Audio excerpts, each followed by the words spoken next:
안녕하십니까. 강진모 선생님입니다. 반갑습니다. 자, 요번에 이제 2024 수능이 끝났죠. 예, 그에 따라서 요번에 수능 시험이 많이 예측이 됐지만, 기본적으로 우리가 올해 수능에서 예상했던 것은 쉬운 수능이고, 그에 따라서 등급 컷이 올라갈 거야 예상했는데, 보시면 알겠지만 2023 수능하고 2024 수능이 차이가 전혀 없어요. 그래서 불수능이다라고 생각을 하는데, 선생님 입장에서 냉정하게 평가해드리면 올해 수능은 작년보다 쉬웠습니다. 쉬웠는데 그러니까 어떤 문제점 때문에 학생들이 점수가 하락할 수 있는지도 하나하나 말씀드리고, 또한 내년도에 2025 수능을 준비하시는 여러분들의 자녀들은 어떻게 그 1년을 지낼 거고 어떤 문제가 발생할 건지도 미리 말씀을 드리겠습니다. 현재 보시면 알겠지만 기본적으로 9월 모평하고 똑같아요. 난이도는 매우 쉬웠지만 문제에서 보시는 것처럼 저 4번을 보시면 알겠죠. 현재 올해 수학 자가 2,520여 명입니다. 그러니까 2,520명이 되면 최상위권 변별력 자체가 상실돼요. 그러면 서울대나 연고대 입장에서 좋은 학생을 뽑고 싶은데 그럴 수가 전혀 없죠. 그러다 보니까 9월 모평에 비해서 어려운 문제를 넣어야겠다라고 생각을 했고, 상대적으로 9월 달에 아주 쉬웠던 22번 문제가 올해는 매우 어렵다는 킬러 문항이 바뀌었고, 그 소재는 또한 9월 모평의 기준에 나왔어요. 근데 대다수 학생들은 보통 이제 9월 모평이 끝나고 나면 오답 정리 몇 번 해보고 버리죠. 근데 사실은 9월 모평에 나오는 문제는 수능에 거의 똑같이 80% 이상 나옵니다. 다시 말하면 9월 모평을 최소한 5회 이상을 돌리면서 자기가 풀어보면서 이 문제의 주제, 소재는 어떤 식으로 올해 수능에 나올까, 이걸 준비했어야 되는데 너무 터무니없게도 사설 모의사라든지 사설 문제집들로 빠져버립니다. 다시 말하면 수능이 출제하고자 하는 방향과 반대쪽 방향으로 갈 수밖에 없어요. 그러니까 공부에 대한 준비가 전혀 잘못된 상태로 준비하다 보니까 어긋날 수밖에 없었고, 그 다음에 또 하나 여러 가지 아시겠지만 여러분들 아이가 가장 많이 푸는 책은 EBS죠. 근데 EBS는 발표했다시피 50% 연계율을 갖고 있습니다. 그 얘기는 100점 만점 중에서 EBS 공부를 완벽하게 하면 50점 맞을 수 있다.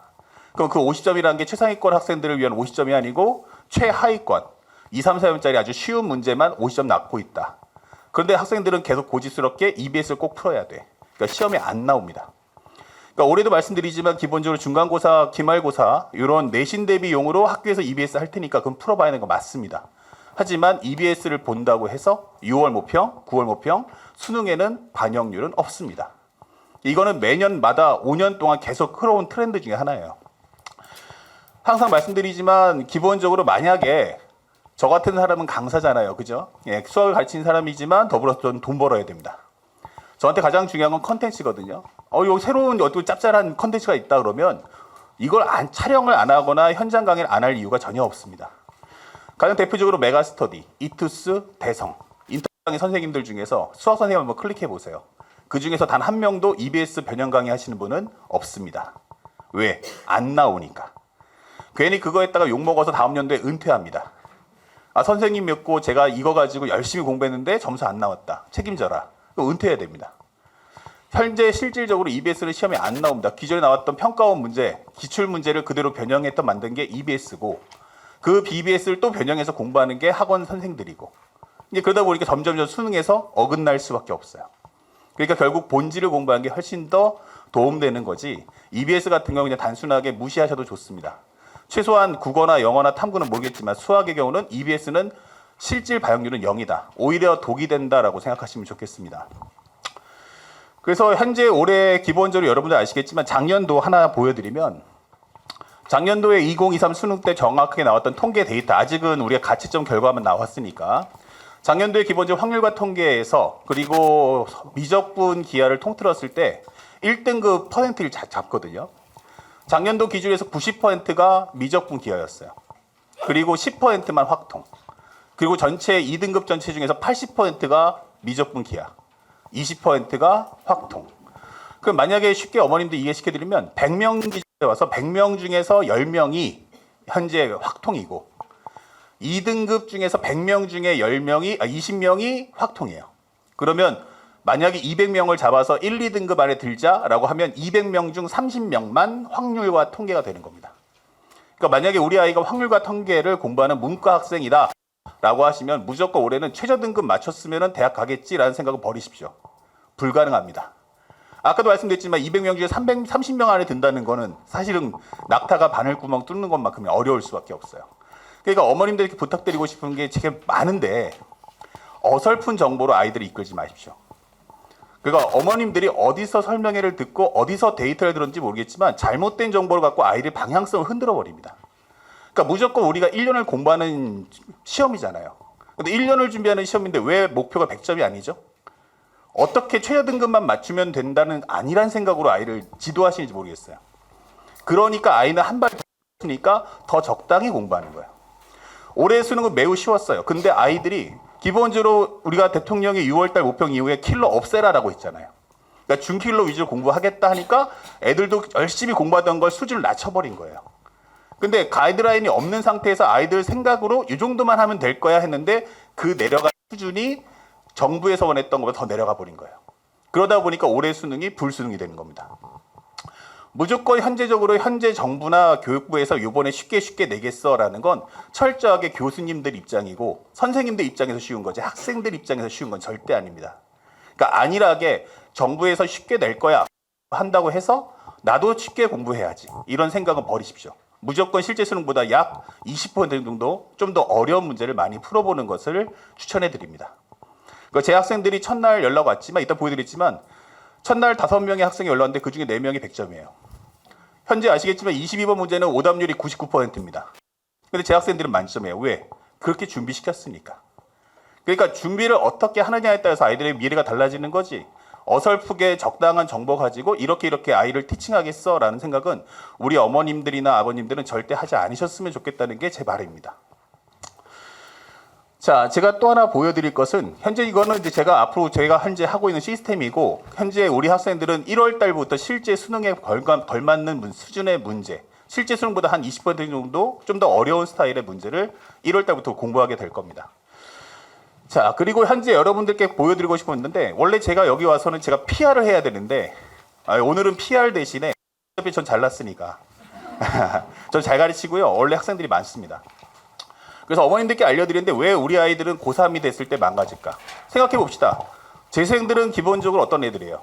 작년에 대학 떨어진 애들이죠. 대학 떨어졌던 애들, 만약에 내가 서울대, 연고대 뿐만 아니고 서강대, 성균관대 및 한양대나 경희대 이런 학교 붙었다면 과연 재수할까요? 그렇진 않겠죠.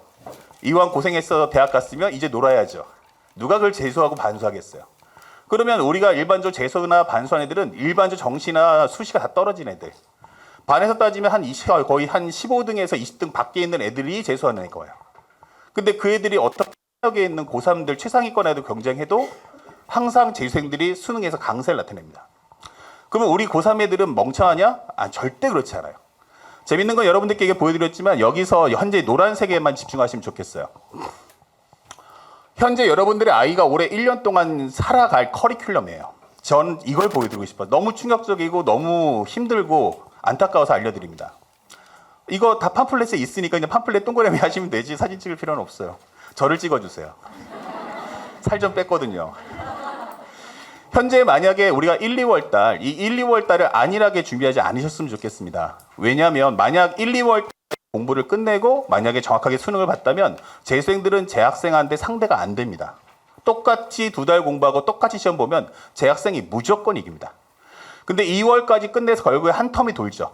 기본적으로 수능이라는 수학은 어떤 거고 최상위권 문제는 어떤 거고 기출문제는 어떤 식으로 풀어야 되는가 이런 걸 공부하고 났을 때 감이 빡 오거든요. 근데 3월달 학교 개학과 동시에 모든 게 물거품처럼 사라집니다. 3월달부터 뭐 강조하죠? 학교는 수시를 강조하죠. 이게 수시를 강조하는데 중요한 게 수시에 뭐가 필요하냐면 수능 최저란 거 맞춰야 되잖아요. 근데 그거는 빼고 내신만 디립다 공부하러 시켜요. 학원도 이 주변에 목동 학원들 싹 다 똑같습니다. 그냥 문제만 던져주고서 그러면 결국엔 수능하고 상관없는 내신 공부만 하게 돼 있어요. 그럼 거기에 또 물들어 버립니다. 그래서 기껏 해가지고 3, 4월 달에 열심히 해가지고 이제 내신 준비를 딱 끝냈더니 이제 5월 달 한 달이 비어요. 그럼 5월 달 한 달 동안에만 수능 공부를 시작하는 거예요. 그러니까 냉탕을 갔다가 뜨거운 물 갔다가 다시 냉탕을 가는 거죠. 그러니까 그 온도가 엄청나게 크게 느껴지겠죠. 또 그 상태에서 한 달 정도 적당히 공부하다가 시험 보고 나면 당연히 성적은 안 나옵니다. 왜냐하면 모든 것이 리셋됐기 때문에. 그리고 나서 6월달 평가원이 끝나자마자 바로 어디로 봐야죠? 다시 또 이제 기말고사 준비해야 되죠. 그럼 6월달, 7월달 기말고사 딱 준비하고 끝냈어요. 자, 이제 끝나고 나니까 이제 벌써 1년의 반이 끝났어요. 자, 이제부터 수능 준비해볼까? 라고 하면은 이제부터 서서히 준비되는 게 뭐예요? 논술. 아, 우리 아이가 논술 준비를 해야겠구나. 또 한편 뭐가 돼요? 수시해야 되니까 면접학원 다녀야겠구나. 그러다 보니까 점점 수능 공부는 점점 멀어지고 한 마리 토끼 잡기도 힘들어 죽겠는데 세 마리 토끼를 동시에 잡는 거예요. 그러니까 계속 헷갈리는 거예요. 그러다 보니까 아이들은 또 이제 어떤 생각이 들죠? 우리가 알고 있는 수시, 정시, 논술이 있죠. 그 사람이라는 게 되게 사악한 게 뭔가 그 여러분들께 다시 말씀드리지만 그 전문가들의 얘기를 정확하게 이해하셨으면 좋겠어요. 이 아이가 논술을 공부하면 대학에 갈 수도 있다. 하지만 우리는 들을 때 뭐라고 하죠? 간다로 듣습니다. 아, 간대. 요거 논술 준비하면 간대. 아니요, 갈 수도 있다고요. 우리 로또 사잖아요. 로또 왜 사요? 안 되는 거 알면 사는 이유가 뭐예요? 매주마다 되는 사람이 20명 나오거든요. 아, 내가 안 되겠어? 이러잖아요. 차이점은 뭐? 로또 샀다고 해서 직접 때려친 사람 없죠. 아, 로또가 되고 나서 때려치면 되잖아요. 하지만 로또가 당첨도 안 됐는데 때려친 사람이 어디 있어요? 근데 여러분들의 아이는 거의 논술과 면접제에 들어가는 순간부터 공부 안 합니다. 왜? 난 논술로 갈 거니까. 근데 좀 이따 보여주겠지만 논술은 전체 100% 지분 중에서 약 8%입니다. 그러니까 8% 먹겠다고 92%를 포기하는 이런 우매한 짓을 하기 때문에 애들이 망가질 수밖에 없어요. 그리고 9월달 시험 보잖아요? 그럼 어떤 생각 들어요? 하면 될 것 같은데? 이때는 끝난 거죠. 그러니까 중요한 건 1년 내내 수능 준비는 하셔야 됩니다. 그러니까 양을 줄이려도 괜찮은데 중요한 건 양을 줄이는 게 아니고 아예 안 하기 때문에 리셋되는 거예요. 내신 기간에 당연히 내신해야죠. 그렇지만 내신 기간에도 하루에 적어도 1시간 정도는 수능 공부를 했어야 한다는 거예요. 근데 단지 그걸 안 하기 때문에 실패하는 겁니다. 자, 그래서 현재 보여드리는 것처럼 여러 가지 이제 아이들이 있는데 거의 아까도 말씀드렸다시피 가장 어려운 이유가 뭐냐? 왜 수능 최저를 못 맞출까? 절대 수능 최저를 앞으로 목표하지 마십시오. 국어든 영어든 수학이든 탐구든 무조건 원점수 100점을 목표로 하십시오. 그래야 망했다 그랬을 때 1등급 받는 거지. 1등급 받았으면 좋겠어 라고 하시면 무조건 제가 장담할게요. 3등급 이하로 떨어집니다. 어차피 적당히 공부할 거면 문제도 다 비슷비슷하기 때문에 어차피 킬러 못 푸는 애들은 준킬러도 못 풀고요. 준킬러가 안 된 애들은 심화 4점짜리 문제도 못 푸는 겁니다. 그러니까 그거를 계속 익히고 배우고 반복하고 요 과정 하는 학생들은 저희 아이들처럼 원점수 100점이 나올 수밖에 없습니다. 실제 여러분들이 보다시피 기본적으로 가장 중요한 건 수시하고 논술 무조건 해야 되겠지만 수시하고 논술과 정시를 좀 균형감 있게 모두 다 세 가지를 다 할 수 있게 해주셔야 되고 그러려면 공부에 대한 비율을 맞춰야겠죠. 그러니까 1, 2월 달에는 무조건적으로 좀 저는 제 학생들을 좀 잡습니다. 약간 스파르타식으로 아예 다 잡고 무조건 괴롭힙니다. 왜냐면 1, 2월 달에 해놓은 걸 가지고 앞으로 8개월을 살아야 되기 때문에. 그럼 1, 2월에 배울 거 다 배워놓고 3월 달부터 그걸 유지시키는 게 목적이에요. 그런데 만약에 1, 2월 달에 적당히 해놨다? 그럼 3월 달부터는 이제 암벽타기를 들어갈 수밖에 없어요. 이제 그런 학생들의 아이가 여러분들의 자녀가 안 되는 게 제 바람입니다. 꼭 한번 읽어봐 주시면 좋겠고요. 그 다음에 여러분들이 알고 있는 그 통계라는 걸 하는데 제가 수학자지 않습니까? 제가 수학과라고 나왔거든요.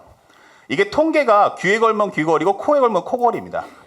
정부에서 얘기하죠. 수시의 비율은 약 79%, 80%고 정시는 20%야. 이건 전국. 지방에 아시겠지만 지방대학교는 요즘에 학생들 정원이 안 차죠.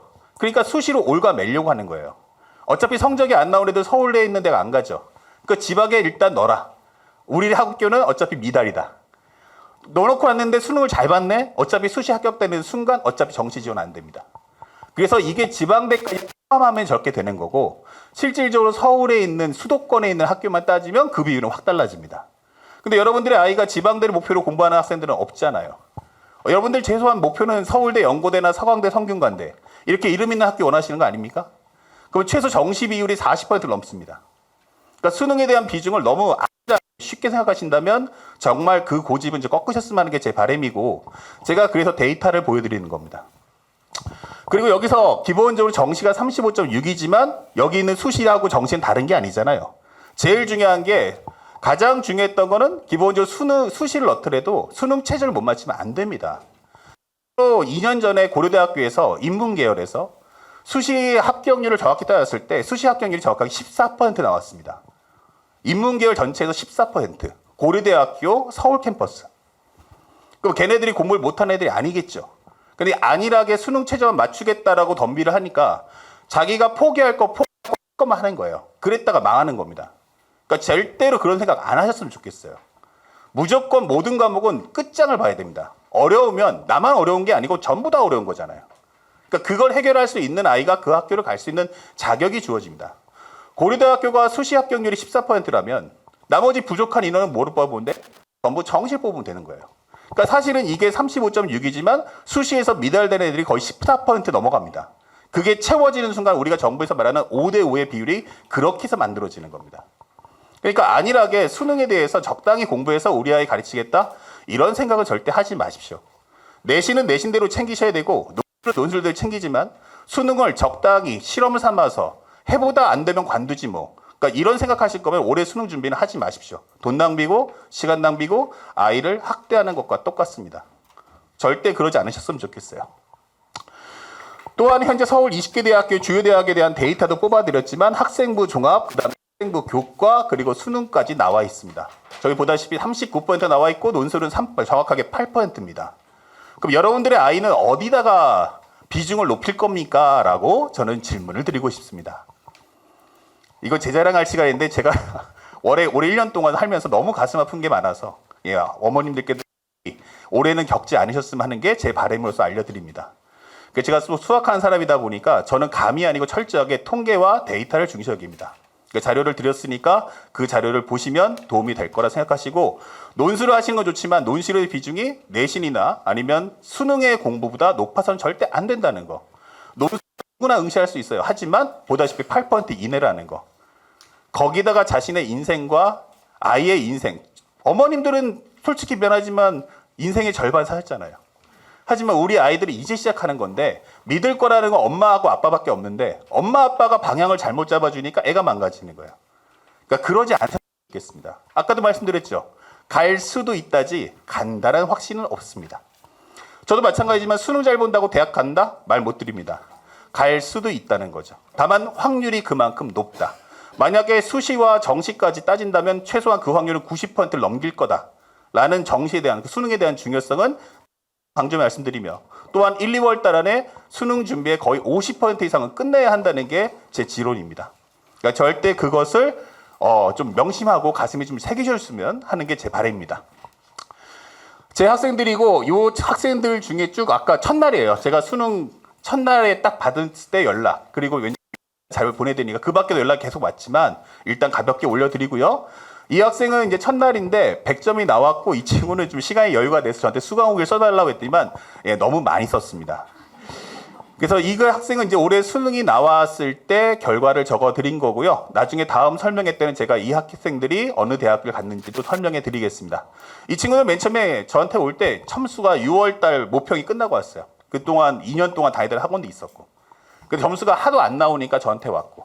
그리고 딱 2달 만에 9월 달에 96, 그 다음에 수능 때는 100점을 맞았습니다. 그 학기 이제 학생들은 점수만 제가 물어봤고 후기는 나중에 쓰지 말아 했어요. 그래서 이 후기들은 전부 다 9월 모평이 끝났을 때 나오는 후기들입니다. 점수들을 보여주시면 알겠지만 68점 맞던 애는 92점, 요번에 100점 나왔고요. 그 다음에 72점 맞던 애, 요번에 수능 때 100점 나왔고요. 그 다음에 이 친구는 100점이었고 지금도 100점이고요. 그러니까 이거 보여드리는 이유가 뭐냐면 어머님들이 그래요. 선생님, 수포자반입니까? 네. 아니 어떻게 수포자반인데 수능 점수가 100점이 나옵니까? 그러니까 말씀을 해도 너무 가슴 아파서 우리 애들도 100점짜리들도 있다. 이렇게 보여드리면서 웃자고 한 얘기인데 어머님들이 되게 심각하십니다. 그러니까 저는 수학을 가르칠 때 가장 중요한 게 최상위권을 위한 수학이다 이런 개념은 없어요. 어차피 공부를 잘해도 저 손에 오면은 무조건 박살 날 거고 부셔버립니다. 그러니까 내가 원하는 건 수능 시간에 점수가 나와야 되고 최소 수능 시험지는 2번 이상 풀어야 됩니다. 간당간당하게 한 번 풀고 낼 거라면 그건 공부가 아닙니다. 최소한 수능은 시험장에 들어가기 전에 이미 문제를 풀 내용들이 뭐고 나올 것이고 나는 어떻게 풀겠다는 전략이 다 준비되어 있고 시험장에 들어갈 때는 아무 생각 없이 그냥 푸시면 됩니다. 그럼 제 학생들은 실제 여기 나왔던 학생은 최소한 이 시험지를 풀었을 때 소요 시간이 45분에 50분 안에 끝납니다. 그렇기 때문에 2번 이상 풀었으니까 오답도 잡아낼 수 있고 안정적으로 점수가 100점이 나오죠. 그래서 여러분들이 아이가 저한테 온다면 제가 반드시 그렇게 만들어 드립니다. 시간표는 이미 제가 뒤에도 써놨으니까 나중에 한번 참고해서 봐주시면 감사하겠습니다. 아시겠죠? 자, 그래서 시간표 있으니까 뭐 저 잘났다고 여태까지 광고한 겁니다. 알았죠? 예. 자, 그리고 이제 가볍게 나오지만 우리 아이가 수학의 개념이 없어 라고 하시면 무조건 저한테 보내세요. 어차피 수포자도 서울대 의대 가는 애들도 제 강의 정말 좋아합니다. 옛날 인터넷 강의 제가 메가스터디 있을 때도 저희 개념 강의가 선생님들 제일 많이 인정했던 강의고. 그래서 누구나 수학이라 여러분들이 어머님들이나 아버님 계시는데 제 옆에서 여기서 1시간 반 강의하면 어머님들도 수능 문제 풀 수 있습니다. 그래서 쓸데없이 그냥 알지도 못하는 내용 가지고 공시감기 문제풀이 이런 건 산수고요. 우리가 원하는 건 수학을 공부해서 수능을 잘 볼 수 있게 만드는 게 제 능력입니다. 의심스럽다 그러면 나중에 한 번만, 뭐 한 달도 필요 없어요. 그냥 하루만 와서 그냥 듣고 가라 해보세요. 듣는 순간 아이는 그냥 눌러 앉을 겁니다. 그 강의의 파괴력이란 나중에 제가 인터넷 강의 사이트도 알려드리지만 그 유튜브에 있으니까 그거 참고로 해서 보시면 되겠습니다. 그리고 요거 나중에 뒤에 제 1년 커리가 있으니까 보시고요. 특히 추석 특강이 있는데 요거는 첫날 마감 납니다. 예. 그 마감 나니까 나중에 추석 특강은 빅 이벤트다라고 생각해 주시면 감사하겠고 이거 놓치면 올해 수능 힘듭니다. 아시겠죠? 수능에 다 찍어줍니다. 왜냐하면 6월, 9월 평가원이 나오면 거기 있는 문제 중에 거의 80% 이상은 수능에 똑같이 판박이처럼 나오기 때문에 정확하게 분석하고 설명해주고 알려줍니다. 풀이 방법까지. 그리고 이제 가장 중요했던 게 이 두 가지가 있는데요. 제가 학생들하고 이제 수업을 하게 되면 보통 주 1회를 합니다. 주 1회를 가지고 올리는 건 불가능하죠. 제가 볼 때 솔직히 그렇습니다. 그래서 저는 학생들이 착한 건 아는데 안 믿습니다. 절대로 안 믿습니다. 좀 엄마 열심히 할게. 안 믿습니다. 절대로. 그래서 우리는 단톡방이 있고 학생들은 무조건 의무적으로 다이어리를 무조건 올려야 됩니다. 아침에 눈 떠서 잠드는 그 순간까지 공부한 것뿐만 아니고 밥 먹는 거, 친구랑 노닥거리는 거, 낮잠 잔 것까지 다 적어야 됩니다. 이렇게 다이어리를 올리면 제가 여기다 밑에다 리플 다 달아줍니다. 그래서 이런 방들이 한 5개가 있습니다. 그래서 그 학생들 전부 다 제가 다 직접 관리하고요. 보통 이 소요 시간이 하루에 3시간이 걸립니다. 그래서 안 하면 그 다음날 바로 제가 전화나 문자 날려서 갈굽니다. 좋은 얘기는 절대 안 나가죠. 그리고 또 하나는 이제 학생들이 현장 강의를 듣고 나죠. 현장 강의 듣고 나시면 제가 인강을 찍어 전부 다 올려드립니다. 그 얘기는 뭐냐면 현장에서 수업 들을 때는 이해 가죠. 집에 가서 밥 먹으면 동시에 소화가 됩니다. 근데 중요한 건 지식도 소화됩니다. 그러니까 다시 한번 숙제를 해볼까라고 공부할 때 다 까먹죠. 예, 그래서 제가 인터넷 다 찍어서 올려줍니다. 그래서 학생들이 현장에서 듣고 공부한 내용들, 특히 킬러급에 해당하는 난이도 높은 문제들도 인터넷 강의로 볼 수 있게 제가 매주마다 제공해 주니까 학생들이 현장과 인강에서 동시에 복습을 할 수 있고 그에 따라서 과제물도 성실하게 잘 소화할 수 있습니다. 그러다 보니까 저한테 따로 질문을 하지 않습니다. 왜? 보면 되니까.